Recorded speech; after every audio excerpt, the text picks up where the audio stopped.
कीड़ी नगरा सींचने की कहानी। एक गांव में एक बुढ़िया माई रहती थी। उसके 2 बेटे तथा बहू भी थे। बुढ़िया माई भगवान श्री हरि विष्णु की परम भक्त थी।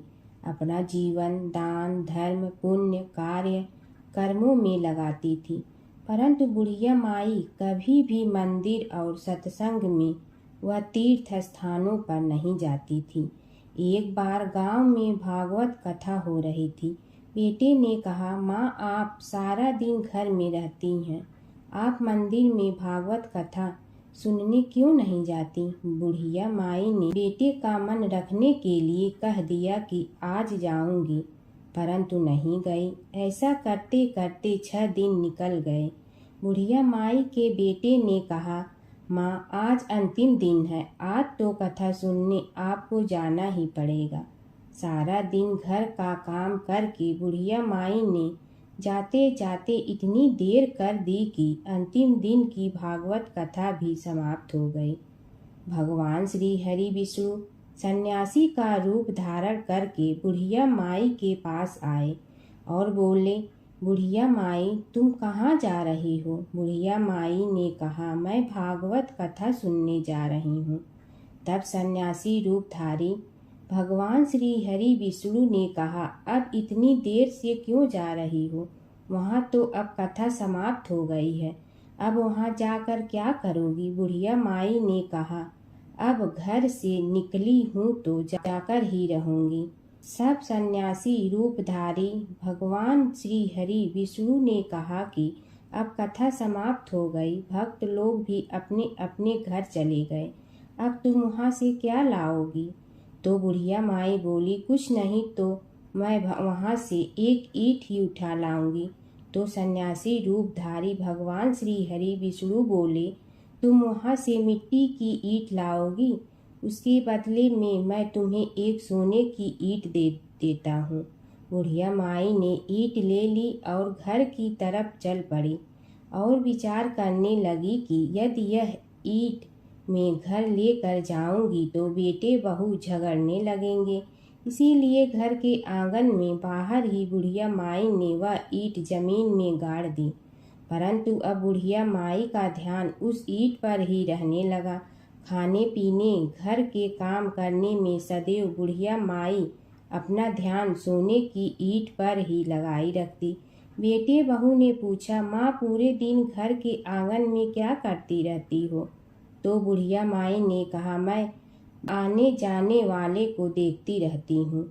एक दिन बुढ़िया माई मर गई। यमराज के दूत बुढ़िया माई को लेने आए। बुढ़िया माई को लेकर धर्मराज जी के पास पहुँचे और धर्मराज जी को सारी बात बतलाई। धर्मराज जी ने बुढ़िया माई को कुतिया की योनि दे दी और कुतिया उसी पेड़ के नीचे बैठी रहती। बुढ़िया माई की बहू ने कहा, इस कुतिया को यहाँ से भगाओ, नहीं तो यह बच्चों को काट जाएगी।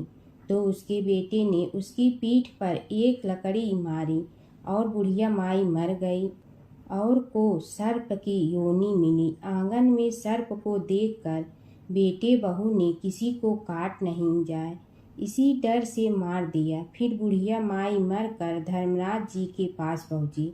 बुढ़िया माई कीड़ी का रूप धारण करके उस आंगन में कीड़ी नगरा बना लिया। आंगन में कीड़ी नगरा हो गया।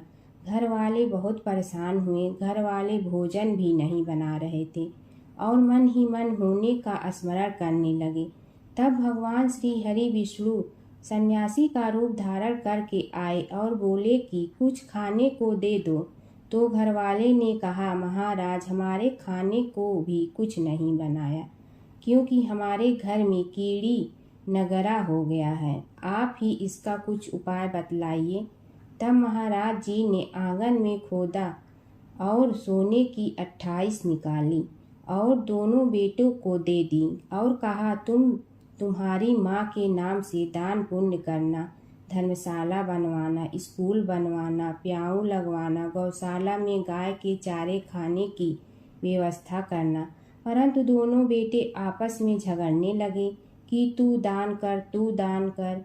किसी ने बुढ़िया माई के नाम से कोई दान नहीं किया और कीड़ी नगरा वहाँ उसी स्वरूप में स्थापित रहा। कुछ दिन बाद सन्यासी वापस आया और बुढ़िया माई के बेटों ने भगवान स्वरूपधारी सन्यासी महाराज से कहा कि हमारी घर की हालत वैसी की वैसी है, कीड़ी नगरा तो वैसे का वैसा ही है। तब साधु रूपधारी सन्यासी महाराज ने कहा, वह सोने के ईंट के टुकड़े लाओ और उन्हें बेचकर उनसे जो भी धन मिले उसे तुम्हारी माँ के नाम से दान पुण्य करो। इस कीड़ी नगरा पर शक्कर और आटा डालो। तुम ऐसा करोगे तो तुम्हारी माँ को मोक्ष प्राप्ति होगी। और उनके घर से कीड़ी नगरा चला गया। जो व्यक्ति प्रतिदिन सुबह प्रातः आटा और शक्कर कीड़ी नगरे पर डालता है, वह सदैव धनवान, पुत्रवान, संपन्न, सुख शांति से जीवन यापन करता है। उसके घर में कभी कोई कष्ट नहीं आता है। उसका जीवन सदा सर्वदा आनंद से व्यतीत होता है। उसके परिवारजन उसे अत्यधिक स्नेह प्रदान करते हैं। कीड़ी नगरा प्रतिदिन सींचने से जुड़ी नगरी की कहानी सुनने से, दान पुण्य व धर्म कार्यों में रुचि लगाने से जीवन उत्तम हो जाता है। माता सीता की कथा। यह कहानी सीता माता कहती थी और श्री राम इसे सुना करते थे। एक दिन श्री राम भगवान को किसी काम के लिए बाहर जाना पड़ा तो सीता माता कहने लगी कि भगवान, मेरा तो 12 वर्ष का नित्य नियम है। अब आप बाहर जाएंगे तो मैं अपनी कहानी किसे सुनाऊंगी। श्री राम ने कहा कि तुम कुएं की पाल पर जाकर बैठ जाना और वहाँ जो औरतें पानी भरने आएंगी उन्हें अपनी कहानी सुना देना। सीता माता कुएं की पाल पर जाकर बैठ जाती हैं। एक स्त्री आई, उसने रेशम की जड़ी की साड़ी पहन रखी थी और सोने का घड़ा ले रखा था। सीता माता उसे देख कहती हैं कि बहन, मेरा 12 वर्ष का नित्य नेम सुन लो। पर वह स्त्री बोली कि मैं तुम्हारा नित्य नेम सुनूंगी तो मुझे घर जाने में देरी हो जाएगी और मेरी सास मुझसे लड़ेंगी। उसने कहानी नहीं सुनी और चली गई। उसकी रेशम जड़ी की साड़ी फट गई। सोने का घड़ा मिट्टी के घड़े में बदल गया। सास ने देखा तो पूछा कि ये किसका दोष अपने सिर लेकर आ गई है।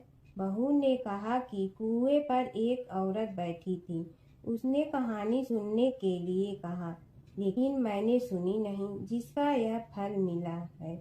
बहू की बात सुनकर अगले दिन वही साड़ी और घड़ा लेकर सास कुएं की पाल पर गई। सास को वहीं माता सीता बैठी मिली तो माता सीता ने कहा कि बहन, मेरी कहानी सुन लीजिए। सास बोली कि एक बार छोड़, मैं तो 4 बार कहानी सुन लूंगी।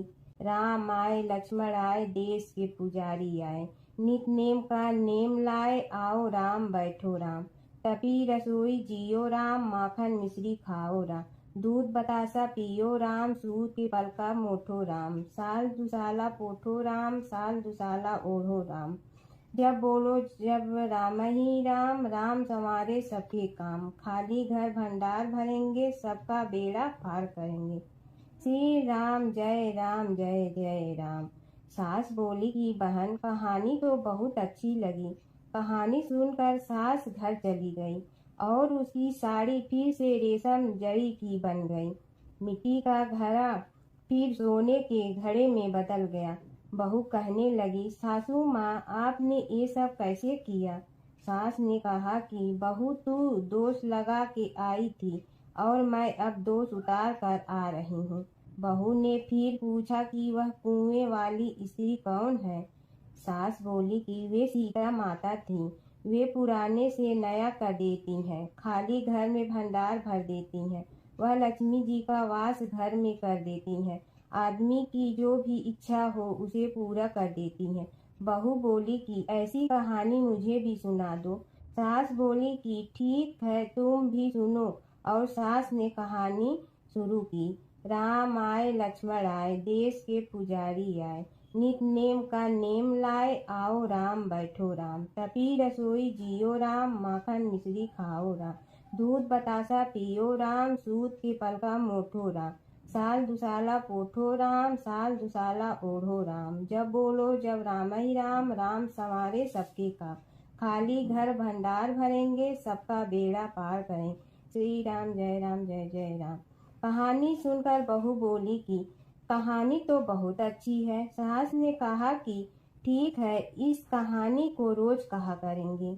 अब सास बहू रोज सवेरे उठती, नहाती धोती और पूजा करने के बाद नितनेम की सीता की कहानी कहती। एक दिन उनके यहाँ एक पड़ोस की औरत आई और बोली कि बहन जरा सी आँच दे ना। तो वह बोली कि आज तो अभी हमने जलाई ही नहीं। पड़ोसन ने कहा कि तुम सुबह 4 बजे से उठकर क्या कर रही हो। फिर उन्होंने कहा कि सुबह उठकर हम पूजा करते हैं, फिर सीता माता की नितनेम की कहानी कहते हैं। पड़ोसन ने उसकी बात सुनकर फिर कहा कि सीता माता की कहानी कहने से तुम्हें क्या मिलता है। वे बोली कि इनकी कहानी कहने से घर में भंडार भर जाते हैं, सारे काम सिद्ध होते हैं, मन की इच्छा भी पूरी हो जाती है। पड़ोसन कहती है कि बहन ऐसी कहानी तो मुझे भी सुना दो। फिर वह बोली कि ठीक है, तुम भी यह कहानी सुन लो। राम आए लक्ष्मण आए, देश के पुजारी आए, नित नेम का नेम लाए, आओ राम बैठो राम। सारी कहानी सुनने के बाद पड़ोसन कहने लगी, बहन कहानी तो मुझे बहुत अच्छी लगी। अब वह पड़ोसन भी नित नेम सीता माता की कहानी कहने लगी। कहानी कहने से सीता माता ने पड़ोसन के भी भंडार भर दिए। अब तो पूरे मोहल्ले में नित नेम की कथा चल पड़ी। हर किसी की मनोकामना पूरी होने लगी। हे सीता माता, जैसे आपने उनके भंडार भरे, वैसे ही आप हमारे भी भंडार भरना, सबकी भरना, कहानी सुनने वाले के भी और कहानी कहने वाले के भी। गणेश और बुढ़िया माई की कथा। एक बुढ़िया थी, वह बहुत ही गरीब और दृष्टिहीन थी। उसके एक बेटा और बहू थी। वह बुढ़िया सदैव गणेश जी की पूजा किया करती थी। एक दिन गणेश जी प्रकट होकर उस बुढ़िया से बोले, बुढ़िया माँ, तू जो चाहे सो मांग ले। बुढ़िया बोली, मुझे तो मांगना नहीं आता, कैसे और क्या मांगूं। तब गणेश जी बोले, अपने बहू बेटे से पूछ कर मांग ले। तब बुढ़िया ने अपने बेटे से कहा, गणेश जी कहते हैं तू कुछ मांग ले, बता मैं क्या मांगूं। पुत्र ने कहा, माँ तू धन मांग ले। बहू से पूछा तो बहू ने कहा, नाती मांग ले। तब बुढ़िया ने सोचा कि ये तो अपने अपने मतलब की बात कर रहे हैं।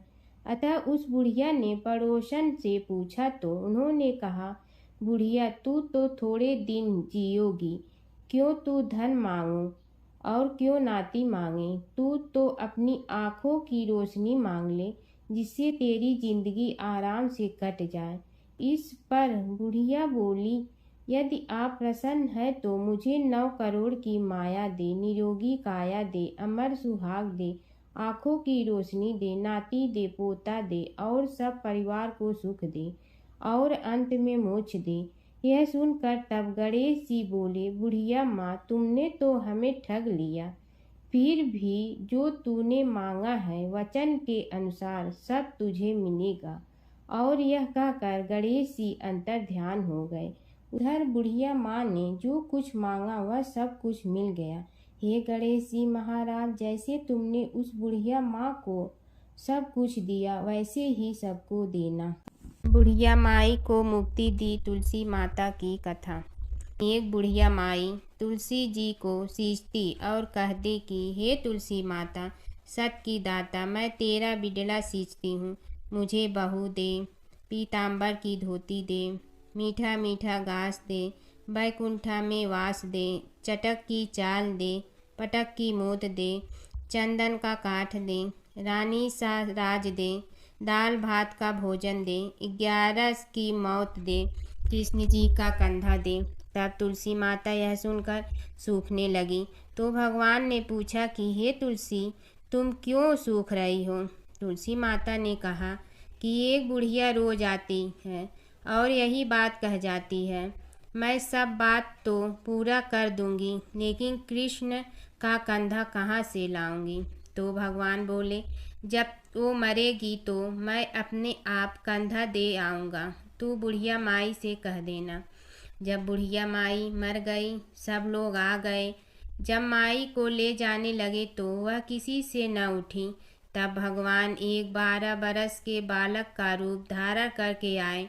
बालक ने कहा, मैं कान में एक बात कहूँगा तो बुढ़िया माई उठ जाएगी। बालक ने कान में कहा, बुढ़िया माई मन की निकाल ले, पीताम्बर की धोती ले, मीठा मीठा घास ले, बैकुंठा का वास ले, चटक की चाल ले, पटक की मोत ले, कृष्ण जी का कंधा ले। यह सुनकर बुढ़िया माई हल्की हो गई। भगवान ने कंधा दिया और बुढ़िया माई को मुक्ति मिल गई। हे तुलसी माता, जैसे बुढ़िया माई को मुक्ति दी वैसे सबको देना। जमुना की कहानी। प्राचीन समय में एक गांव था जिसमें दो बहनें रहा करती थी। एक बहन का नाम गंगा था तो दूसरी बहन का नाम जमुना था। एक बार दोनों बहनें एक साहूकार के खेत से गुजर रही थी तो जमुना ने 13 दाने जौ के तोड़ लिए, जिसे देख गंगा बोली कि तुझे तो ग्रहण लग गया, तूने चोरी की है। इस पर जमुना बोली कि अब मेरा ग्रहण कैसे धुलेगा। गंगा ने कहा कि तुझे 12 साल तक साहूकार के यहाँ नौकरी करनी पड़ेगी, तभी तेरा पाप धुलेगा और ग्रहण से मुक्ति मिलेगी। जमुना साहूकार के यहाँ नौकरी के लिए जाती है और अपने लिए काम मांगती है। साहूकार उसे काम पर रख लेता है, लेकिन काम करने से पहले जमुना उसे कहती है कि मैं सारे काम करूंगी, लेकिन 4 काम नहीं करूंगी। जूठे बर्तन नहीं मांजूंगी, झाड़ू नहीं लगाऊंगी, बिस्तर नहीं बिछाऊंगी और दिया नहीं जलाऊंगी। 12 साल के बाद कुंभ का मेला लगा तो साहूकारनी भी कुंभ नहाने जाने लगी। जमुना ने उसे जाते देख कहा कि कुंभ के मेले में मेरी बहन गंगा मिलेगी तो उसे यह सोने का टक्का दे देना, इससे वह अपने हाथों में सुंदर चूड़ियां पहन लेगी। साहूकारनी ने कुंभ के मेले में गंगा को वह सोने का टका दे दिया। गंगा ने उनसे वह टका लेते हुए कहा कि मेरी बहन को कहना कि उसके 12 वर्ष पूरे हो गए हैं, अब वह वहां वापिस आ जा। साहूकार व साहूकारनी वापिस घर आए तब जमुना मटके में पानी भर रही थी। दोनों जमुना से बोले कि हमने सोने का वह टका तेरी बहन गंगा को दे दिया था और उसने कहा है कि तेरे 12 वर्ष पूरे हो गए हैं, इसलिए अब तुम वापिस जाओ। यह समाचार सुनते ही जमुना सहस्त्र धारा में बदल गई और बहने लगी। जमुना जी का यह रूप देखकर साहूकार और साहूकारनी परेशान हो गई थी। हमारे घर में जमुना माता ने काम किया, हमें तो अब ग्रहण लग गया है, हम यह ग्रहण कैसे उतारेंगे। जमुना भागकर गंगा माता के पास चली गई। गंगा ने जमुना से पूछा कि तुम साहूकारनी से कुछ कहकर आई हो या ऐसे ही बिना बताए आ गई। तब जमुना बोली कि मैं तो कुछ भी बताकर नहीं आई हूँ। गंगा ने कहा कि जा उन्हें धीरज दे आ, नहीं तो उन्हें जीवन भर असंतोष ही रहेगा। गंगा के कहने पर जमुना माता ने साहूकारनी को सपने में दर्शन दिए और कहा कि तुम दोनों उल्टे माथे क्यों पड़े हो, जाओ उठकर खाओ पियो। तब दोनों बोले कि हम कैसे उठें, हमें तो ग्रहण लगा है, क्योंकि हमने उल्टे सीधे और पता नहीं कितने नीच कार्य आपसे कराए हैं। तब जमुना जी बोली कि तुम्हें ग्रहण नहीं लगा है, ग्रहण तो मुझे लगा था कि मैंने तुम्हारे खेत से 13 दाने जौ के चुराए थे। मैं तो अपना ग्रहण उतारने तुम्हारे घर आई थी। मेरा ग्रहण तुम्हारे घर में 12 वर्ष तक रहने से उतर गया है और मेरी मुक्ति हो गई है। जमुना जी ने कहा कि तुम्हें कोई ग्रहण नहीं लगा है, उल्टे मेरे 12 वर्ष तक यहाँ रहने से तुम्हारी भी मुक्ति हो गई है। यह कहकर जमुना जी स्वप्न से चली गई। दोनों उठकर देखते हैं कि उनके घर में पहले से भी अधिक धन हो गया है। हे जमुना माता, जैसे आपने साहूकार व साहूकारनी की मुक्ति कराई, वैसे ही आप अपने सभी भक्तों की करना। नगर बसेरे की कहानी। किसी गांव में एक भाट व एक जाट रहता था। दोनों में घनिष्ठ मित्रता थी। एक बार जाट अपनी बहन के घर जाने को तैयार हुआ तो भाट अपनी ससुराल जाने को तैयार हुआ। दोनों साथ चल पड़े तो रास्ते में रुककर एक कुएं की मुंडेर पर बैठ गए। जाट ने भाट से कहा कि नगर बसेरा कर लेते हैं। इस पर भाट बोला कि तू ही नगर बसेरा कर ले, मैं तो अपनी ससुराल जा रहा हूँ, वहाँ खूब खातिर होगी मेरी, तू कर ले नगर बसेरा। जाट वहीं कुएं के पास बैठ पानी की घंटी और चावल का दाना लेकर नगर बसेरा करने लगा।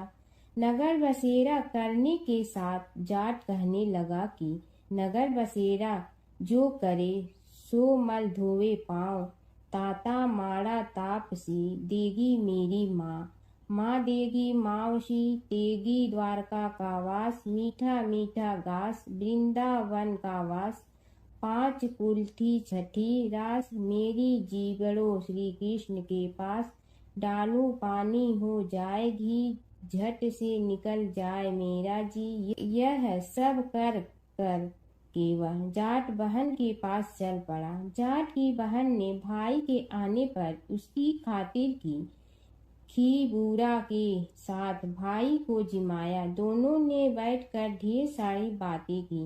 इधर भाट अपने ससुराल पहुंचा तो वहां आग लगी हुई थी। आग बुझाने वह भी लग गया, जिसमें हाथ मुंह भी काले हो गए और खुद भी थोड़ा सुलझ गया। ना रोटी ना पानी के लिए ही किसी ने पूछा। एक पड़ोसन आई तो उसने भाट की सास को कहा कि जमाई आया है, जरा उस आओ भगत कर लो। बुढ़िया बोली कि सब कुछ तो जल गया है, अब कहाँ से आओ भगत करूं। तब पड़ोसन ने ही भाट को एक रोटी के साथ छाछ दी। उसने वही खाकर गुजारा किया। शाम को दोनों फिर घर की ओर चल पड़े और रास्ते में मिल गए और एक दूसरे का हाल पूछा। भाट बोला कि मेरी ससुराल में तो आग लगी हुई थी, आग बुझाते मैं खुद काला हो गया हूँ, ना रोटी मिली ना पानी। जाट बोला कि मेरी तो बहुत खातिर हुई। फिर बोला कि मैंने कहा था ना कि नगर बसेरा कर ले, आ अब कर ले, लेकिन भाट ने फिर मना कर दिया। कहने लगा कि चाहे रोटी दे या न दे, तेरी तो माँ है, दही चूरमा का पेड़ा धरा पाएगा। भाट ने फिर नगर बसेरा नहीं किया। जाट ने कर लिया नगर बसेरा, जो करे सो मल धोए पाँव, ताता माड़ा तापसी देगी मेरी माँ, माँ देगी मावशी देगी द्वारका का वास, मीठा मीठा घास वृंदावन का वास, पाँच कुल्थी छठी रास मेरा जीवड़ो श्री कृष्ण के पास, डालू पानी हो जाए घी झट से निकल जाए मेरा जी, करके वह चल पड़ा। घर पहुँचते ही जाट की मावशी ने बहुत लाड प्यार किया। उधर भाट घर गया तो उसकी भैंस खो गई थी। बाप एक लाठी रखे तो दूसरी उठाए और कहने लगा कि ससुराल गया तो आग लगा दी, अब यहाँ आया तो भैंस खो दी। बाप ने कहा कि पहले भैंस लेकर आ, तभी रोटी पानी मिलेगा। सारा दिन भाट भैंस ढूंढता रहा, लेकिन उसे भैंस नहीं मिली। जाट और भाट की मुलाकात फिर से बाजार में हो गई। जाट ने भाट के हाल चाल पूछे तो भाट बोला कि आते ही भैंस खो गई, बस उसी दिन से भैंस ढूंढ रहा हूँ। रोटियां का तो पूछो ही मत। जाट ने कहा कि मैंने तो पहले ही कहा था कि नगर बसेरा कर ले। जाट की बात सुनकर भाट बोला कि तेरे नगर बसेरे में इतनी ताकत है तो चल अब कर लेते हैं। दोनों ने बैठकर नगर बसेरा किया। नगर बसेरा जो करे सो मल धोवे पाँव, ताता माड़ा तापसी देगी मेरी माँ, माँ देगी मावशी देगी द्वारका का वास, मीठा मीठा घास वृंदावन वन का वास। 5 कुल की छठी रास, मेरा जीवड़ो श्री कृष्ण के पास। डालू पानी हो जाए घी, झट से निकल जाए मेरा जी। दोनों के नगर बसेरा करने पर भाट जैसे ही आगे बढ़ा तो उसकी खोई भैंस मिल गई, जिसे लेकर घर पहुंचा। घर पहुंचते ही माँ ने कहा कि लड़के को आते ही घर से निकाल दिया, सारे दिन से ये भूखा प्यासा भटक रहा है। यह कहकर उसकी माँ ने उसको खूब खिलाया पिलाया। इस घटना के बाद सारे नगर में ढिंढोरा पिटवा गया कि तब कोई अपने पीहर या सास से आते जाते नगर बसेरा करें। जैसे भाट को नगर बसेरा करने का फल मिला, वैसे ही हर किसी को मिले। प्राचीन काल की बात है। एक नगर में धर्मपाल नाम का एक निर्धन किंतु अत्यंत धर्मनिष्ठ व्यक्ति रहता था। वह न तो अधिक पूजा पाठ जानता था और न ही उसके पास धन था, परंतु उसके हृदय में भगवान विष्णु के प्रति अपार श्रद्धा थी। प्रतिदिन प्रातः स्नान कर भगवान विष्णु का स्मरण करता और तुलसी दल अर्पित करता। तब भी वह हरि नाम का जाप करता रहता। एक दिन किसी कारणवश वह पूजा न कर सका। मन में ग्लानि हुई और रात को उसने भगवान विष्णु से क्षमा याचना की। उसी रात उसे स्वप्न में विष्णु ने दर्शन दिए और कहा, हे भक्त, जो भी व्यक्ति श्रद्धा से मेरा स्मरण करता है, मैं उसके सभी पाप हर लेता हूँ। भक्ति में विधि नहीं, भाव प्रधान होता है। कुछ समय बाद धर्मपाल के जीवन की सभी कठिनाइयाँ दूर हो गई।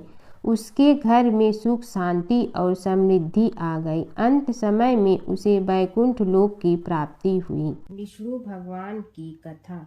एक नगर में एक सेठ व एक सेठानी रहते थे और सेठानी रोज विष्णु भगवान की पूजा करती थी। सेठ को उसका पूजा करना बिल्कुल अच्छा नहीं लगता था। इसी वजह से एक दिन सेठ ने सेठानी को घर से निकाल दिया। घर से निकलने पर वह जंगल की ओर गई तो देखा 4 आदमी मिट्टी खोदने का काम कर रहे थे। उसने कहा कि मुझे नौकरी पर रख लो। उन्होंने उसे रख लिया, लेकिन मिट्टी खोदने से सेठानी के हाथों में छाले पड़ गए और उसके बाल भी उड़ गए। वह आदमी कहते हैं कि बहन, लगता है तुम किसी अच्छे घर की महिला हो। तुम्हें काम करने की आदत नहीं है। तुम एक काम रहने दो और हमारे घर का काम कर लिया करो। वह चारों आदमी उसे अपने साथ घर ले गए और वह 4 मुट्ठी अनाज लाते और सभी बांट कर खा लेते। एक दिन सेठानी ने कहा कि कल से 8 मुट्ठी अनाज लाना। अगले दिन वह 8 मुट्ठी अनाज लाए और सेठानी पड़ोसन से आग मांग लाई। उसने भोजन बनाया, विष्णु भगवान को भोग लगाया, फिर सभी को खाने को दिया। सारे भाई बोले कि बहन, आज तो भोजन बहुत स्वादिष्ट बना है। सेठानी ने कहा कि भगवान का जूठा है तो स्वाद तो होगा ही। सेठानी के जाने के बाद सेठ भूखा रहने लगा और आस पड़ोस के सारे लोग कहने लगे कि ये तो सेठानी के भाग्य से खाता था। एक दिन सेठ अपनी सेठानी को ढूंढने चल पड़ा। उसने ढूंढते हुए वह भी उस जंगल में पहुंच गया जहां वह चारों आदमी मिट्टी खोद रहे थे। सेठ ने उन्हें देखा तो कहा कि भाई, मुझे भी काम पर रख लो। उन आदमियों ने उसे काम पर रख लिया, लेकिन मिट्टी खोदने से उसके भी हाथों में छाले पड़ गए और बाल उड़ने लगे। उसकी यह हालत देख चारों बोले कि तुम्हें काम की आदत नहीं है, तुम हमारे साथ चलो और हमारे घर में रह लो। सेठ उन चारों आदमियों के साथ उनके घर चला गया और जाते ही उसने सेठानी को पहचान लिया, लेकिन सेठानी घूंघट में थी तो सेठ को देख नहीं पाई। सेठानी ने सभी के लिए भोजन तैयार किया और हर रोज की भांति विष्णु भगवान को भोग लगाया। उसने उन चारों भाइयों को भोजन परोस दिया, लेकिन जैसे ही वह सेठ को भोजन देने लगी तो विष्णु भगवान ने उसका हाथ पकड़ लिया। भाई बोले कि बहन, ये तुम क्या कर रही हो? वह बोली, मैं कुछ नहीं कर रही हूँ, मेरा हाथ तो विष्णु भगवान ने पकड़ लिया है। भाई बोले, हमें भी विष्णु भगवान के दर्शन कराओ। उसने भगवान से प्रार्थना की तो विष्णु जी प्रकट हो गए। सभी ने दर्शन किए। सेठ ने सेठानी से क्षमा मांगी और सेठानी को साथ चलने को कहा। भाइयों ने अपनी बहन को बहुत सा धन देकर विदा किया। जब सेठानी के साथ सेठ भी भगवान विष्णु की पूजा करने लगा और उनके परिणाम से उनका घर अन्न धन से भर गया। धर्मराज जी की कथा। दो सेठानियां थी। एक के घर में धन बहुत था पर वह कंजूस थी। दूसरी के पास धन थोड़ा कम था पर मन से वह बहुत अमीर थी।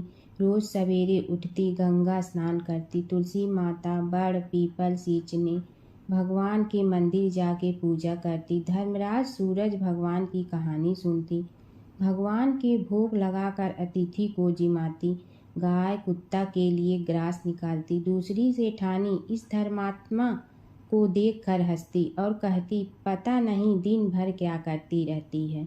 थोड़े समय बाद दोनों सेठानियों को भगवान का बुलावा आया। धर्मात्मा सेठानी के तो यमराज जी ने विमान भेजा और दूसरी को दूत मारते ही ले गया। रास्ते में सेठानी बोली, मेरे को भूख लगी है। तो दूत बोले, किसी को कुछ दिया होगा तो मिलेगा। फिर बोली, प्यास लगी है। दूत बोले, किसी को पानी पिलाया तो मिलेगा। रास्ते में उसे काट चुभने लगे, गर्मी पड़ने लगी, पर दूत तो उसे घसीटे ही ले गए। अब सेठानी बहुत पछताने लगी कि सब कुछ होते हुए भी दान धर्म नहीं किया। इतने में यमराज का दरबार आया। धर्मात्मा बुढ़िया को भगवान के पास सिंहासन मिला और वह उस पर बैठी थी। उधर दूसरी सेठानी को तपते कुंड में डाल दिया। अब सेठानी यमराज से बोली, मुझे 1.25 पहर का जीवन दान दे दो, मैं वापस आकर दंड भोग लूंगी। यमराज बोले, ठीक है। सेठानी के शरीर में वापस प्राण डाल दिए। संसार में आते ही पंडितों को बुलाकर सेठानी ने धर्मराज की कथा सुनी, सब तरह से धर्म किया। इतने में समय पूरा हो गया। अब की बार विमान आया। 1.25 पहर के दान धर्म से सेठानी को स्वर्ग मिला। धर्मराज जी की परम भक्त पोपा बाई की कथा। एक गांव में एक पोपा बाई रहती थी। जब वह 5 साल की थी तभी से वह नियम से धर्मराज जी व्रत की कथा सुनती थी और व्रत करती थी। एक दिन उसने अपने भाई व भाभी से कहा कि मैं शादी नहीं करूंगी, अब मैं अपना समय भगवान की पूजा अर्चना में ही बिताना चाहती हूँ। इसलिए मेरी झोपड़ी गांव के बाहर बनवा दो और गांव में सबको कह दो कि वह अपनी गाय व बछड़ों को मेरे यहाँ ही घास भूस चरने को भेज दो और जिसकी भी इच्छा हो, श्रद्धा हो, मुझे खाना भिजवा दो। एक दिन नगर का राजा शिकार खेलने जंगल में आया और गांव के बाहर जंगल के पास बनी झोपड़ी देखकर रुक गया। झोपड़ी के पास जाकर उसने आवाज लगाई कि कौन है, लेकिन भीतर से कोई आवाज न आने पर वह लगातार दरवाजा खटखटाता रहा। तब पोपा बाई उठी और कहने लगी कि कौन हो तुम जो बार बार दरवाजा बजा रहे हो, क्यों आवाज लगा रहे हो? राजा ने कहा कि मैं यहाँ का राजा हूँ और तुम्हारे साथ विवाह करूँगा। पोपा बाई ने कहा कि जहाँ से आए हो वहीं चले जाओ, मैं किसी पराये आदमी का मुंह नहीं देखती हूँ। राजा ने पोपा बाई की एक नहीं सुनी और जबरदस्ती उठा ले गया। तब पोपा बाई ने राजा को श्राप दिया कि तुम्हारा सारा राजपाट नष्ट हो जाएगा। महल में आने पर राजा की रानियों ने सारी बात सुनकर राजा से अनुरोध किया कि पोपा बाई को वहीं वापस छोड़ आओ। राजा जब पोपा बाई को वापस झोपड़ी में छोड़ने जाने लगा तो रास्ते में पाप की नदी आई जिसमें राजा डूब गया। कुछ समय बाद पोपा बाई मृत्यु के बाद धर्मराज जी के यहाँ पहुँची और धर्मराज जी ने उन्हें स्वर्ग का राज दे दिया। एक बार एक सेठ व सेठानी मृत्यु लोक से स्वर्ग लोक आए तो उसके द्वार बंद देखकर वह धर्मराज जी से द्वार खोलने का आग्रह करते हैं। धर्मराज जी कहते हैं, इस द्वार पर पोपा बाई का राज है। इस पर सेठ सेठानी कहते हैं कि हम पोपा बाई को नहीं जानते हैं। धर्मराज जी उन दोनों की बात सुनकर कहते हैं कि तुम दोनों 7 दिन तक मृत्युलोक में रहो। 8 खोपड़ा से राई भरकर 5 कपड़े ऊपर रखकर कहानी सुनकर उद्यापन करना और कहना कि राज है पोपा बाई लेखा लेगी राई राई का। सारे बोलो पोपा बाई की जय।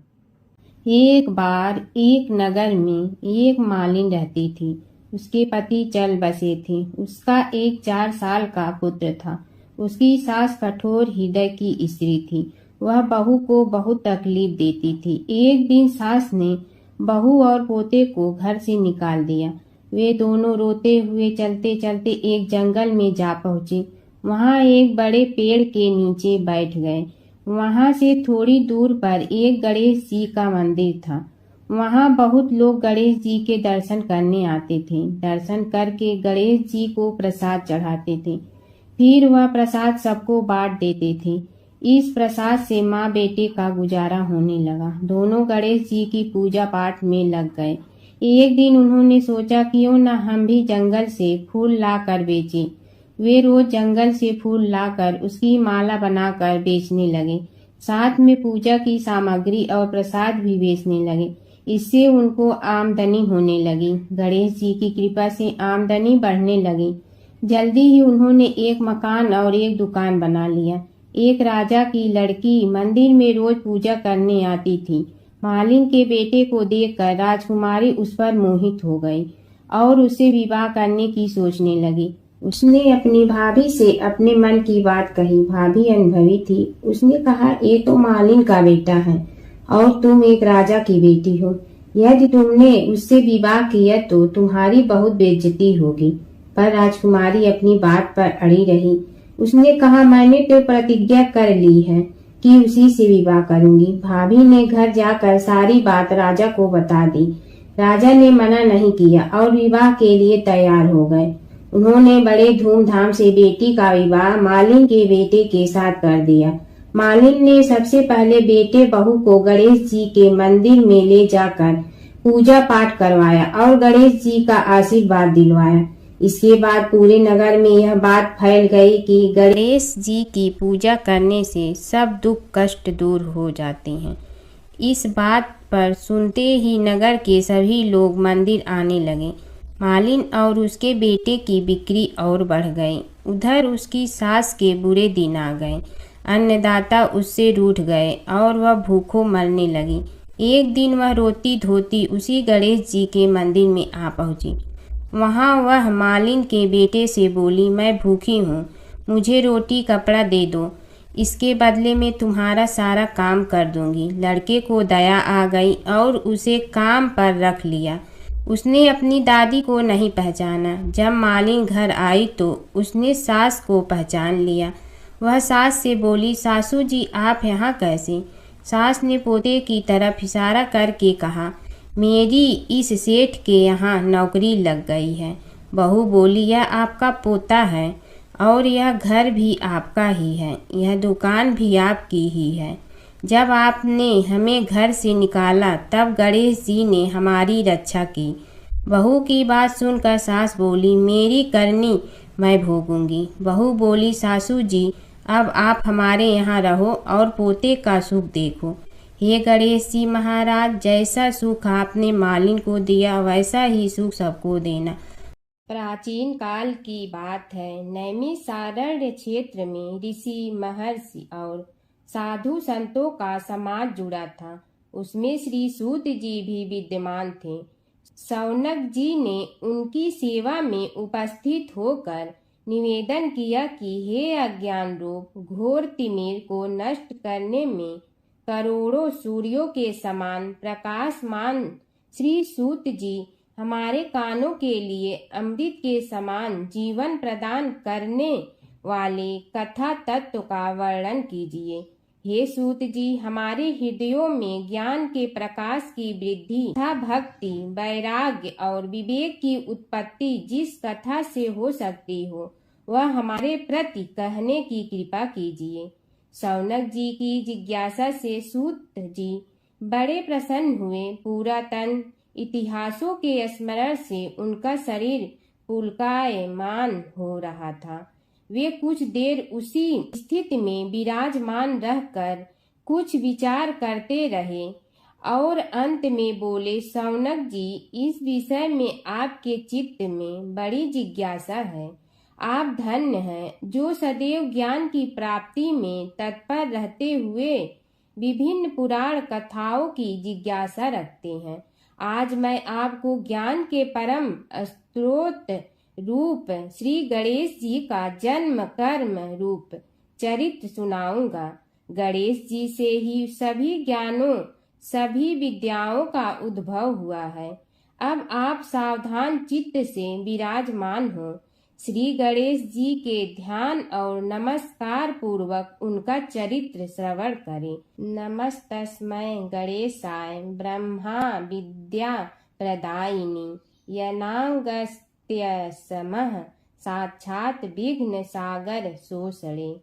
कैसे हैं वे श्री गणेश जो सभी प्रकार की ब्रह्म विद्याओं को प्रदान करने वाले, अर्थात ब्रह्मा के सगुण और निर्गुण स्वरूप पर प्रकाश डालने और जीव ब्रह्मा का अभेद प्रतिपादन करने वाली विद्याओं के दाता हैं। वे विघ्नों के समुद्रों को महर्षि अगस्त्य के समान शोषण करने में समर्थ हैं।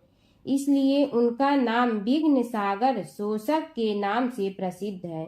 मैं उन भगवान श्री गणेश जी को नमस्कार करता हूँ। प्रथम पूजा के अधिकारी श्री गणेश जी, यह कहकर सूत जी कुछ समय के लिए मौन हो गए और फिर बोले, शौनक जी, भगवान गणेश जी ही सर्वप्रथम पूजा प्राप्ति के अधिकारी हैं। किसी भी देवता की पूजा करो, पहले उनकी पूजा करो। शौनक जी ने निवेदन किया, हे भगवान, हे सूत, सर्वप्रथम यह बताने की कृपा कीजिए कि गणेश जी को प्रथम पूजा का अधिकार किस प्रकार प्राप्त हुआ। इस विषय में मेरी बुद्धि मोह को प्राप्त हो रही है कि सृष्टि रचयिता ब्रह्मा जी, पालन करता भगवान नारायण और संहार करता शिव जी में से किसी को प्रथम पूजा का अधिकारी क्यों नहीं माना गया। यह त्रिदेव ही तो सबसे बड़ा देवता माने जाते हैं। सूत जी ने कहा, शौनक जी, यह भी एक रहस्य ही है। देखो, अधिकार मांगने से नहीं मिलता, इसके लिए योग्यता होनी चाहिए। संसार में अनेकों देवी देवताएं पूजे जाते हैं। पहले जो जिसका इष्ट देव होता है वह उसी की पूजा किया करता है। इससे बड़े देवताओं के महत्व में कमी आने की आशंका उत्पन्न हो गई। इस कारण देवताओं में परस्पर विवाद होने लगा। वे उसका निर्णय प्राप्त करने के लिए शिव जी के पास पहुँचे और प्रणाम करके पूछने लगे, प्रभु, हम सब में प्रथम पूजा का अधिकारी कौन है। शिव जी सोचने लगे कि किसे प्रथम पूजा का अधिकारी माने। तभी उन्हें एक युक्ति सूझी। बोले, देवगण, इसका निपटारा बातों से नहीं तथ्यों से होगा। इसके लिए एक प्रतियोगिता रखनी होगी, शिव की परिक्रमा करने की प्रतियोगिता। देवगण उनका मुख देखने लगे, शंकित हृदय से सोचने लगे कि कैसी प्रतियोगिता रहेगी। यह शिव जी ने उनके मन के भाव ताड़ लिए, इसलिए सांत्वना भरे शब्दों में बोले, घबराओ मत, कोई कठिन परीक्षा नहीं ली जाएगी। बस इतना ही कि सभी अपने अपने वाहनों पर चढ़कर संसार की परिक्रमा करो और फिर यहाँ लौट आओ। जो पहले लौटेगा वही सर्वप्रथम पूजा का अधिकारी होगा। अब क्या देर थी, सभी अपने अपने वाहन पर चढ़कर दौड़ पड़े। किसी का वाहन गजराज था तो किसी का सिंह, किसी का भैंसा तो किसी का मृग, किसी का हंस तो किसी का उल्लू, किसी का अश्व तो किसी का श्वान। अभिप्राय यह है कि वाहनों को विविधता के दर्शन उस समय जितने भले प्रकार से हो सकते थे उतने अन्य समय में नहीं। सबसे गया बीता वाहन गणेश जी का था मूषक, उससे चूहा भी कहते हैं। ऐसे वाहन के बल भरोसे इस प्रतियोगिता में सफल होना तो क्या, सम्मिलित होना भी हास्यास्पद है। गणेश जी ने सोचा, छोड़ो, क्या होगा प्रतियोगिता में भाग लेने से, हम तो यहाँ बैठे रह कर ही तमाशा देखेंगे। वे बहुत देर तक विचार करते रहे। अंत में उन्हें एक युक्ति सूझी। शिव जी स्वयं ही जगदाता हैं, यह संसार उन्हीं का प्रतिबिंब है, तब क्यों न इन्हीं की परिक्रमा कर ली जाए। इनकी परिक्रमा करने से ही संसार की परिक्रमा हो जाएगी। ऐसा निश्चय कर उन्होंने मूषक पर चढ़कर शिव जी की परिक्रमा की और उनके समक्ष जा पहुँचे। शिव जी ने कहा, तुमने परिक्रमा पूर्ण कर ली? उन्होंने उत्तर दिया, जी हाँ। शिव जी सोचने लगे कि इसे तो यहीं घूमते हुए देखा, फिर परिक्रमा कैसे कराया। देवताओं का परिक्रमा करके लौटना आरंभ हुआ और उन्होंने गणेश जी को वहां बैठे देखा तो माथा ठनक गया। फिर भी साहस करके बोले, अरे तुम विश्व की परिक्रमा के लिए नहीं गए? गणेश जी ने कहा, अरे मैं कब का यहाँ आ गया। देवता बोले, तुम्हें तो कहीं भी नहीं देखा। गणेश जी ने उत्तर दिया, देखते कहाँ से, समस्त संसार शिव जी में विद्यमान है। इनकी परिक्रमा करने से ही संसार की परिक्रमा पूर्ण हो गई। सूत जी बोले, शौनक, इस प्रकार गणेश जी ने अपनी बुद्धि के बल पर ही विजय प्राप्त कर ली। उनका कथन सत्य था, इसलिए कोई विरोध करता भी तो कैसे। बस उसी दिन से गणेश जी की प्रथम पूजा होने लगी। सूत जी बोले, हे शौनक जी, यह एक तथ्य है कि गणेश जी ही उसके पात्र हैं। वे बड़े देवता का भी कार्य सिद्धि में विघ्न उपस्थित होने पर उन विघ्न राज का आश्रय न लिया हो। हे शौनक, वे देव भी बड़े दयालु हैं। नाम तो शिव जी का ही आशुतोष है, किंतु वे सर्वात्मा और सर्वरक्षक प्रभु तो शिव जी की अपेक्षा भी शीघ्र ही प्रकट हो जाते हैं। उनका भक्त कभी किसी संकट में नहीं पड़ता। यदि प्रारब्ध वशात कभी किसी विपत्ति में पड़ भी जाता है तो गणेश्वर की उपासना करने पर उनके अनुग्रह से उनके समस्त दुख दूर होकर परम सुख की प्राप्ति होती है। शौनक ने कहा, हे सूत जी, हे महाभाग, हे प्रभु, मैं गणेश जी के विभिन्न चरित्रों का अध्ययन करना चाहता हूँ, तो मुझे बताइए कि किस ग्रंथ का अवलोकन करूँ।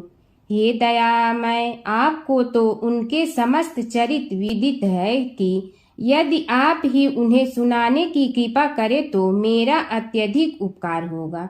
सूत जी बोले, हे शौनक भगवान, गणेश्वर के इतने चरित्र हैं कि उन सब का कथन इस जिह्वा से संभव नहीं, क्योंकि प्रभु अनंत, प्रभु चरित अनंता वाली बात समस्त विद्वान ऋषि मुनि कहते हैं। फिर भी गणेश जी प्रथम पूजा के अधिकारी होने के कारण समस्त देव चरित्रों में जुड़े हुए हैं, इसलिए उनका प्रभाव भी सर्वाधिक व्यापक है। हे मुने, हे शौनक, वे भगवान सर्व समर्थ हैं। वे सभी का तिरस्कार करने में समर्थ हैं, किंतु उनका तिरस्कार कोई भी नहीं कर सकता।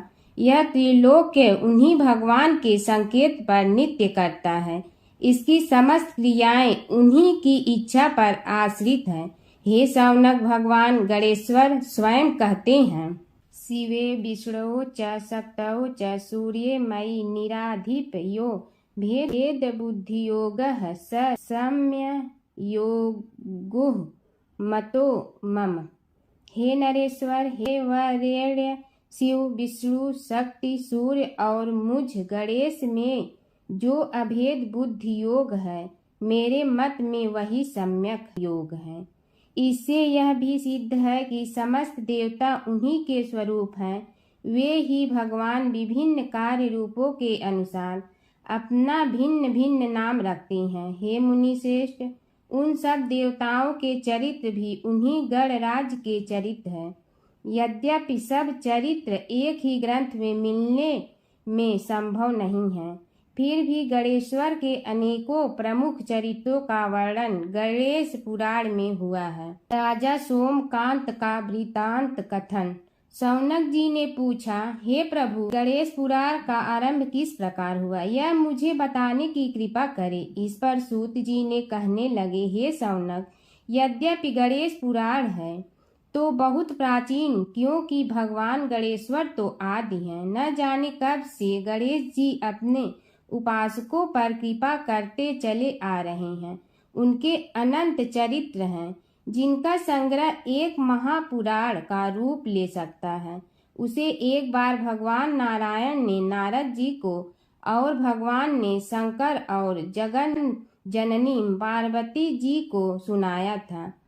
बाद में वही पुराण संक्षेप रूप में ब्रह्मा जी ने महर्षि वेद व्यास को सुनाया और फिर व्यास जी ने महर्षि भृगु को सुनाया। भृगु ने कृपा करके सौराष्ट्र के एक राजा सोमकांत को सुनाया था।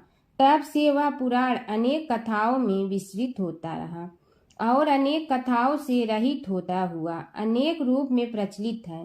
शौनक जी ने पूछा, भगवान, आप यह बताने का कष्ट करें कि राजा सोमकांत कौन था।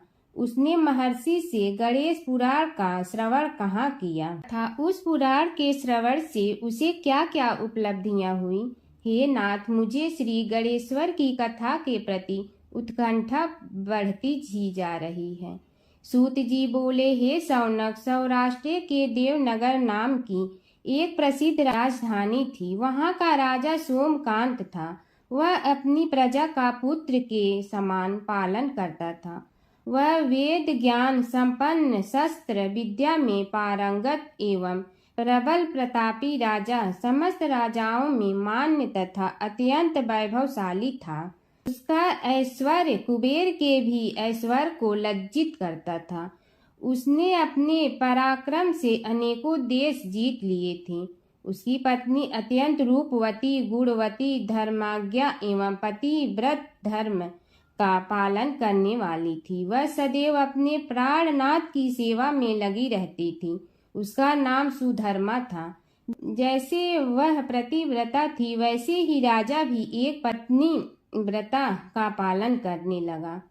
उसके हेमकांत नामक एक सुंदर पुत्र था। वह भी सभी विद्याओं का ज्ञाता और अस्त्र शस्त्रादि के अभ्यास में निपुण हो गया था।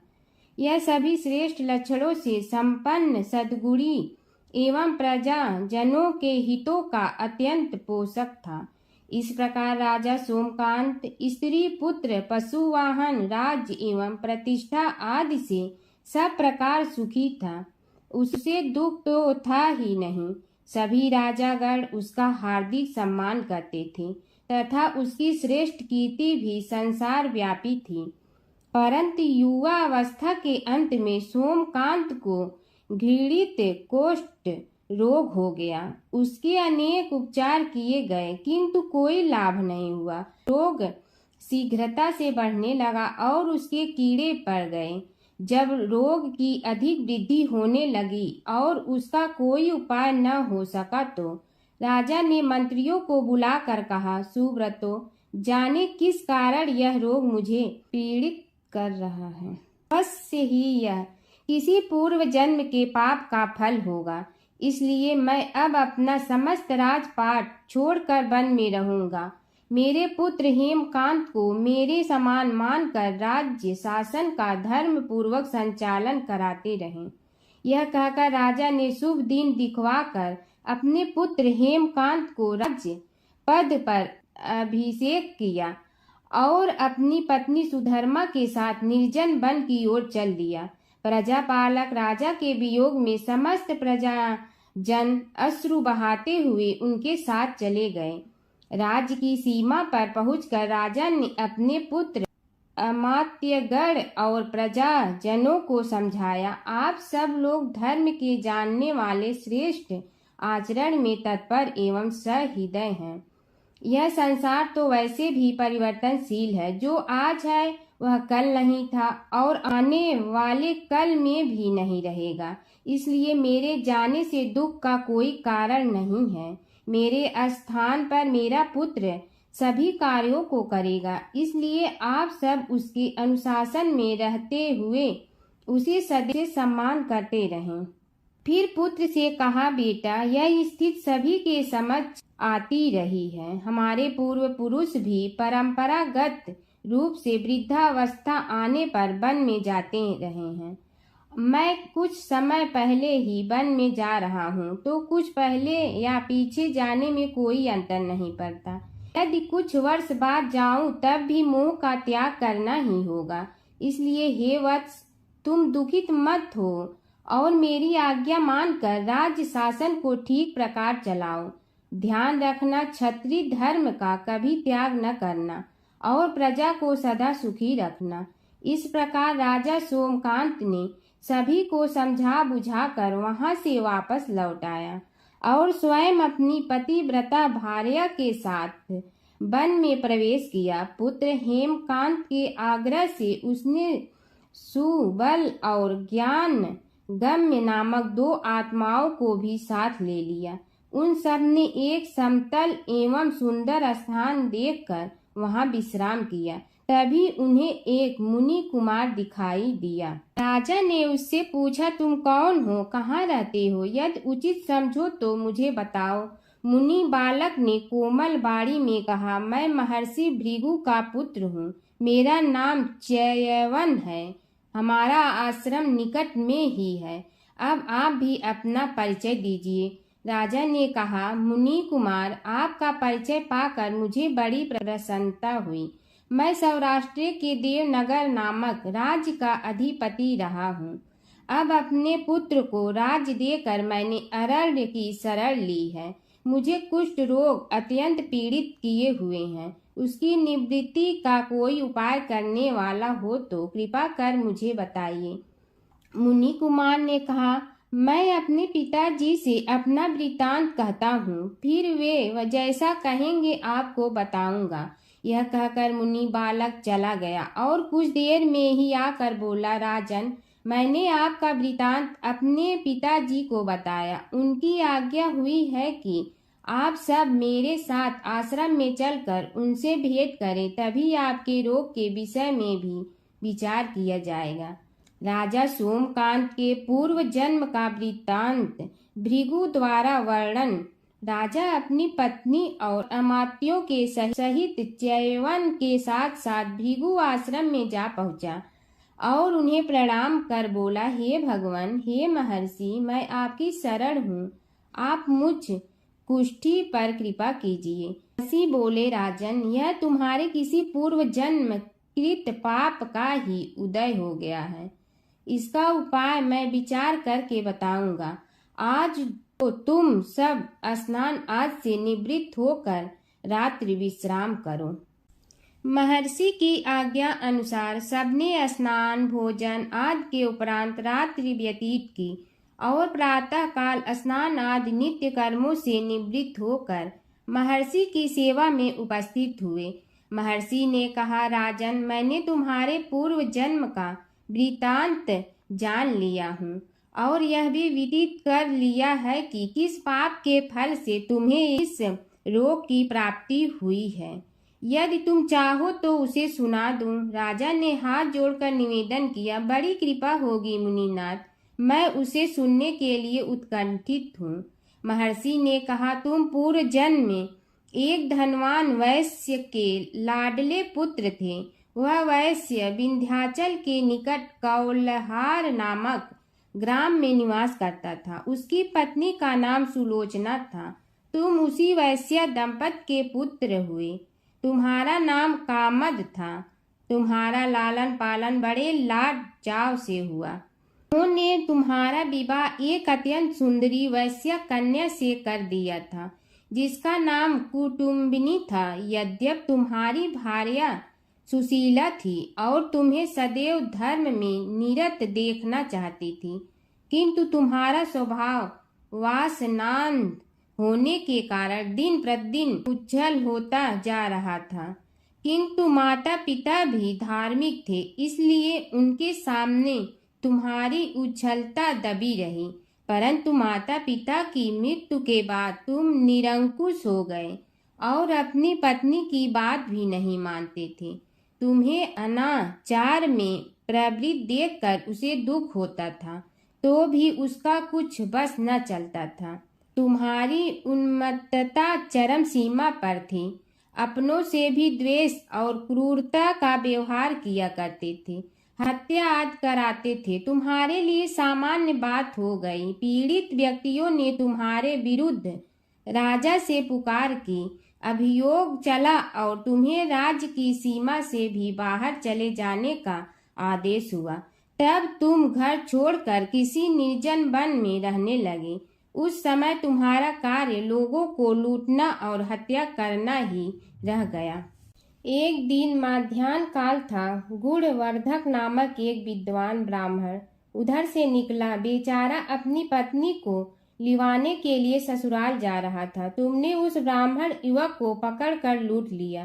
प्रतिरोध करने पर उसे मारने लगे तो वह चित्कार करने लगा, मुझे मत मार, मत मार, देख मेरा दूसरा विवाह हुआ है, मैं पत्नी को लेने के लिए जा रहा हूँ। किंतु तुम तो क्रोधवश में ऐसे लीन हो रहे थे कि तुमने उसकी बात सुनकर भी नहीं सुनी। जब उसे मारने लगे तो उसने श्राप दे दिया, अरे हत्यारे, मेरी हत्या के पाप से तो सहस्त्र कल्प तक घोर नरक भोगोगे। तुमने उसकी कोई चिंता न की और सिर काट लिया। राजन, तुमने ऐसी एक नहीं बल्कि अनेक निरीह हत्याएं की थी, जिनकी गणना करना भी पाप है। इस प्रकार इस जन्म में तुमने घोर पाप कर्म किए थे, किंतु बुढ़ापा आने पर जब अशक्त हो गए तब तुम्हारे साथ जो क्रूर कर्मा थे वे भी किनारा कर गए। उन्होंने सोच लिया कि अब तो इसे खिलाना भी पड़ेगा, इसलिए मरने दो यहीं। अमोघ प्रभाव गणेश उपासना का कथन। राजन, अब तुम निरालंब थे, चल फिर तो सकते ही नहीं थे। भूख से पीड़ित रहने के कारण रोगों ने भी घेर लिया। उधर से जो कोई निकलता तुम्हें घृणा की दृष्टि से देखता हुआ चला जाता। तब तुम आहार की खोज में बड़ी कठिनाई से चलते हुए एक जीर्ण शीर्ण देवालय में पहुंचा। उसमें भगवान गणेश्वर की प्रतिमा विद्यमान थी। तब न जाने किस पुण्य के उदय होने से तुम्हारे मन में गणेश जी के प्रति भक्ति भाव जागृत हुआ। तुम निराहार रहकर उनकी उपासना करने लगे। उससे तुम्हें सब कुछ मिला और रोग भी कम हुआ। राजन, तुमने अपने साथियों की दृष्टि बचाकर बहुत सा धन एक स्थान पर गाड़ दिया था। अब तुमने उस धन को उसे देवालय के जीर्णोद्धार में लगाने का निश्चय किया। शिल्पी बुलाकर उस मंदिर को सुंदर और भव्य बनवा दिया। इस कारण कुख्याति सुख्याति में बदलने लगी। फिर यथा समय तुम्हारी मृत्यु हुई। यमदूतों ने पकड़कर तुम्हें यमराज के समक्ष उपस्थित किया। यमराज तुमसे बोले, जीव, तुमने पाप और पुण्य दोनों ही किए हैं और दोनों का ही भोग तुम्हें भोगना है, किंतु पहले पाप का फल भोगना चाहते हो पुण्य का। इसके उत्तर में तुमने प्रथम अपने पुण्य कर्मों के भोग की इच्छा प्रकट की और इसीलिए उन्होंने तुम्हें राजकुल में जन्म लेने के लिए भेज दिया।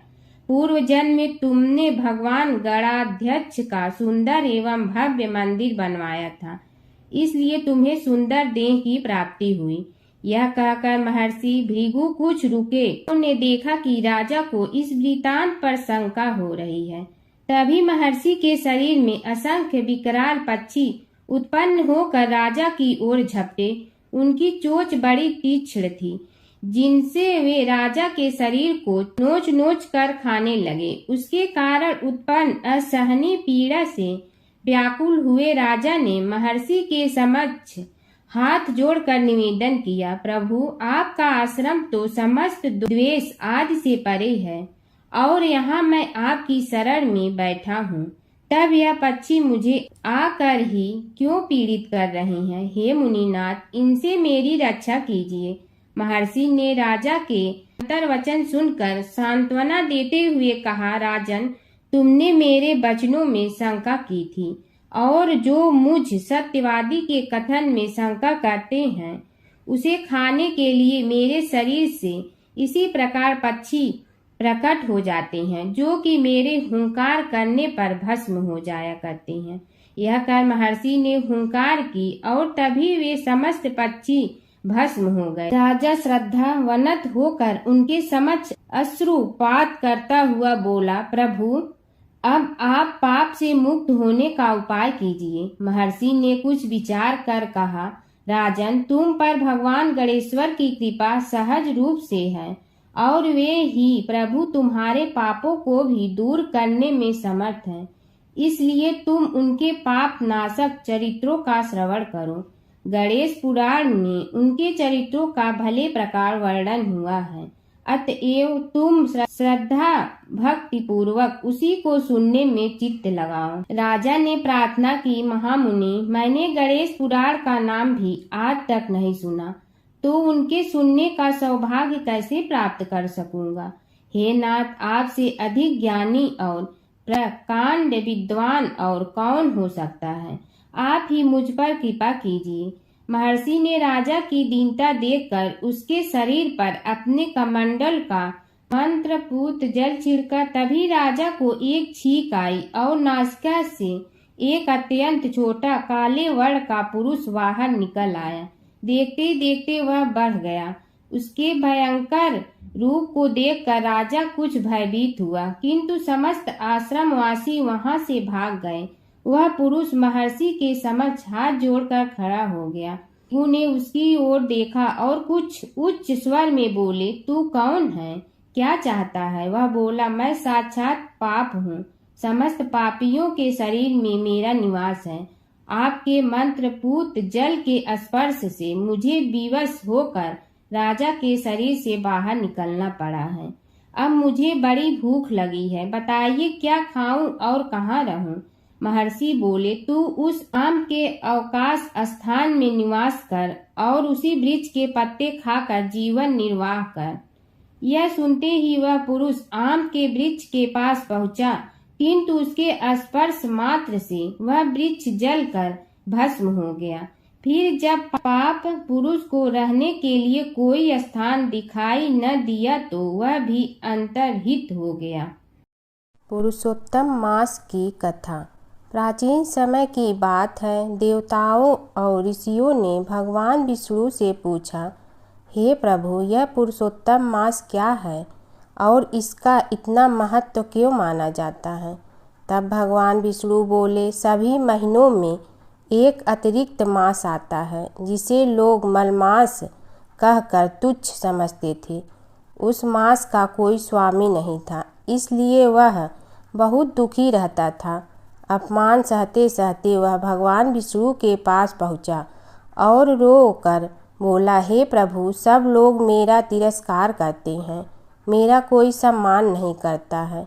भगवान विष्णु को उस मास पर दया आ गई। उन्होंने कहा, आज से मैं स्वयं तुम्हारा स्वामी हूँ। मेरा नाम पुरुषोत्तम है, इसलिए अब तुम्हें पुरुषोत्तम मास कहा जाएगा। जो मनुष्य इस मास में स्नान, दान, व्रत, कथा और भगवान का भजन करेगा, उसे अनेक यज्ञों के समान पुण्य मिलेगा। तभी से यह मास अत्यंत पवित्र माना जाने लगा। इस महीने में भगवान विष्णु की पूजा, गीता पाठ, दान, पुण्य और व्रत करने का विशेष महत्व है। ऐसा करने से मनुष्य के पाप नष्ट होते हैं और घर में सुख समृद्धि आती है। हर व्रत कथा के साथ पढ़ी और सुनी जाने वाली लपसी तपसी की यह कहानी। एक तपसी था। तपसी हमेशा भगवान की तपस्या में लीन रहता था। लपसी रोजाना 1.25 सेर की लपसी बनाकर भगवान का भोग लगाकर जीम लेता था। एक दिन दोनों लड़ने लगे। तपसी बोला, मैं रोज भगवान की तपस्या करता हूँ, इसलिए मैं बड़ा हूँ। लपसी बोला, मैं रोज भगवान को 1.25 सेर लपसी का भोग लगाता हूँ, इसलिए मैं बड़ा हूँ। नारद जी वहाँ से गुजर रहे थे। दोनों को लड़ता देखकर उनसे पूछा कि तुम क्यों लड़ रहे हो। तपसी ने खुद के बड़ा होने का कारण बताया और लपसी ने अपना कारण बताया। नारद जी बोले, तुम्हारा फैसला मैं करूँगा। दूसरे दिन लपसी और तपसी नहाकर अपनी रोज की भक्ति करने आए तो नारद जी ने छुपकर 1.25 करोड़ की एक एक अंगूठी उन दोनों के आगे रख दी। तपसी की नज़र उस अंगूठी पर पड़ी जो उसने चुपचाप अंगूठी उठाकर अपने नीचे दबा ली। तब लपसी की नज़र अंगूठी पर पड़ी लेकिन उसने ध्यान नहीं दिया। भगवान को भोग लगाकर लपसी खाना खाने लगा। नारद जी सामने आए तो दोनों ने पूछा कि कौन बड़ा, तो नारद जी ने तपसी से खड़ा होने को कहा। वो खड़ा हुआ तो उसने नीचे दबी अंगूठी दिखाई पड़ी। नारद जी ने लपसी से कहा, तपस्या करने के बाद भी तुम्हारी चोरी करने की आदत नहीं गई, इसलिए लपसी बड़ा है और तुम्हें तुम्हारी तपस्या का कोई फल भी नहीं मिलेगा। तपसी शर्मिंदा होकर माफ़ी मांगने लगा। उसने नारद जी से पूछा, मुझे मेरी तपस्या का फल कैसे मिलेगा? नारद जी ने कहा, यदि कोई गाय और कुत्ते की रोटी नहीं बनाएगा तो फल तुम्हें मिलेगा। यदि कोई ब्राह्मण को भोजन करवा कर दक्षिणा नहीं देगा तो फल तुम्हें मिलेगा। यदि कोई साड़ी के साथ ब्लाउज नहीं देगा तो फल तुझे मिलेगा। यदि कोई दिए से दिया जलाएगा तो फल तुम्हें मिलेगा। यदि कोई सारी कहानी सुने लेकिन तुम्हारी कहानी नहीं सुने तो फल तुझे मिलेगा। उसी दिन से हर व्रत कथा कहानी के साथ लपसी तपसी की कहानी भी सुनी और कही जाती है। ओम जय जगदीश हरे स्वामी जय जगदीश हरे, भक्त जनों के संकट क्षण में दूर करे। ओम जय जगदीश हरे, जो ध्यावे फल पावे, दुख बिन दे मन का, सुख संपत्ति घर आवे, कष्ट मिटे तन का।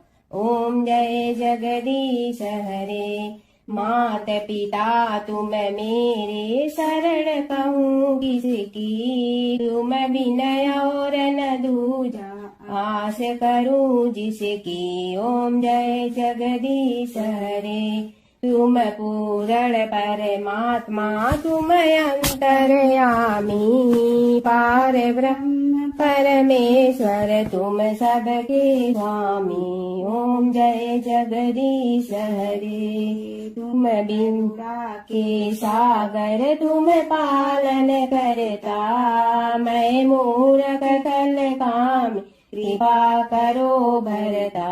ओम जय जगदीश हरे, तुम हो ये कय गोचर, सबके प्राणपति, किस विधि मिलूं दया में, तुमको मैं कुमति। ओम जय जगदीश हरे, दीन बंधु दुख हरता, तुम रक्षक मेरे, अपने हाथ उठाओ द्वार पड़ा तेरे। ओम जय जगदीश हरे, विषय विकार मिटा, पाप हरो देवा, श्रद्धा भक्ति बढ़ाओ, संतन की सेवा। ओम जय जगदीश हरे, तन मन धन सब तेरा, स्वामी सब कुछ है तेरा, तेरा तुझको अर्पण क्या लागे मेरा। ओम जय जगदीश हरे, जय जगदीश हरे, स्वामी जय जगदीश हरे, भक्त जनों के संकट क्षण में दूर करे। ओम जय जगदीश हरे, स्वामी जय जगदीश हरे।